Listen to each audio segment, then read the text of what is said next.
So now I'm going to explain to you how the Keystone XL would have more than likely raised gas prices in the United States as opposed to lowering them. Yeah, if we would have finished the XL, there's a better chance gas prices would have went up than dropped.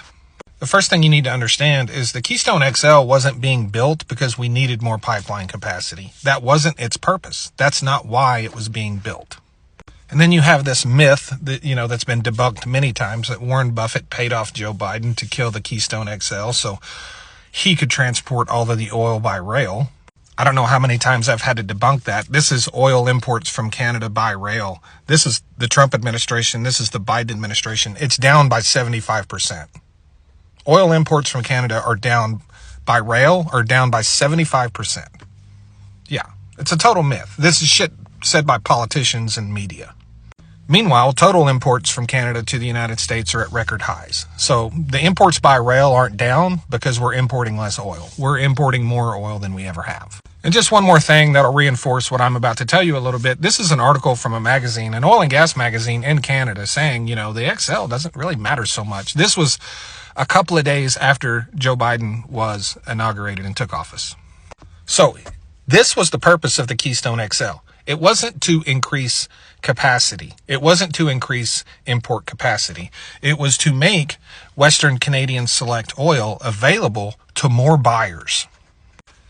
And the reason they wanted to make it available to more buyers is when you have more buyers in an open market, it is more competitive and you drive the price up. That is why the pipeline was being built. It had nothing to do with capacity. We had more capacity than we needed, which is proven by the fact that imports by rail have gone down by 75%. The purpose of the Keystone XL was to make it available to a larger, more broad customer base, to enact more competitiveness in the bidding process, and to drive the price up. Many experts believe the price of Canadian Select would have gone up by as much as $10 a barrel had that pipeline been opened.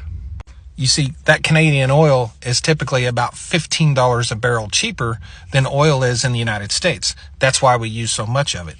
It is a buffer against gas prices. It keeps our gas prices lower in the United States by using cheaper Canadian oil.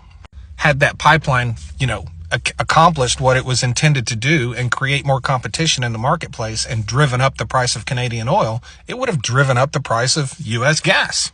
Period.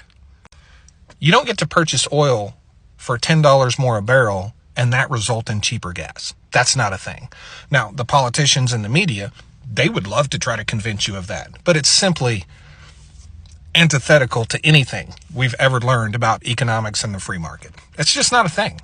So not only is it possible, it is entirely probable that opening the Keystone XL pipeline would have actually increased gas prices in the United States instead of decreasing them. And two more things. I haven't heard a single expert in the oil and gas industry make this argument. But another thing I have not heard a single expert in the industry say is that opening the XL would have lowered gas prices. You will not find a single expert in the industry would say opening the Keystone XL would lower gas prices. I believe it would have raised gas prices myself, but there you go. Thanks.